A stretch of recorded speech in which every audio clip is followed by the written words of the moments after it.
ఖగోళ శాస్త్రవేత్తలు ఈ సృష్టి ఎలా కలిగిందంటే వారు ఇచ్చే సమాధానం ఏంటంటే ఈ సృష్టి బిగ్ బ్యాంగ్ అని ఒక శబ్దంతో ఇవన్నీ కలిగినాయని చెప్తారు. బిగ్ బ్యాంగ్ అంటే శబ్దం అని అర్థము. దీన్ని సోలార్ సిస్టమ్ అంటారు, లేక సౌర కుటుంబం అంటారు.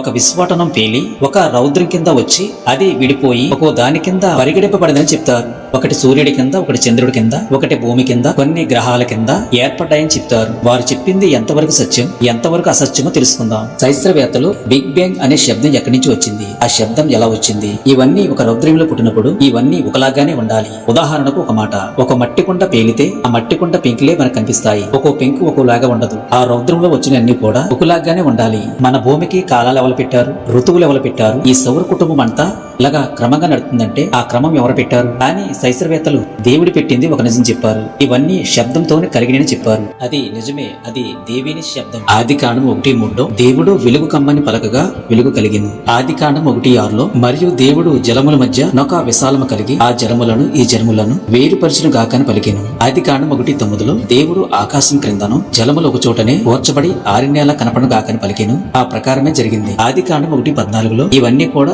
దేవుడు సృజించినట్టే కనిపిస్తాయి. ఖగోళ శాస్త్రవేత్తలకి ఇవన్నీ దేవుడు చేసినట్టు కనిపించవు. దేవుడే లేకపోతే ఈ సృష్టిలో ఏ జీవం కూడా బ్రతకదు. మనము భూమిలో ఒక ఇత్తనం నాటితే 3వ దినమున దానికి జీవం ఎవరిస్తున్నారు? మనము ఒక గింజ నాటితే ఆ చెట్టు మనకి ఎన్నో గింజలను ఇస్తుంది. ఈ భూమి మీద వృక్షాలను, జంతువులను, పక్షులను ఎవరు పోషిస్తున్నారు? వాటికి నీళ్ళెవరు పెడుతున్నారు? ఈ ప్రకృతిలో కొన్ని లక్షల జీవులున్నవి. వాటికి భాషలు ఎవరు పెట్టారు? ప్రపంచంలో కోట్లాది మంది ప్రజలున్నారు. ఒకరికున్న ఏలు ముద్ర మరొకరికి మనిషికి ఆ ముద్ర ఎవరు పెట్టారు? దేవుడు లేడని నమ్మటం ఎంత నిజమో దేవుడు ఉన్నాడనటానికి ఈ ప్రకృతి సాక్ష్యమిస్తుంది.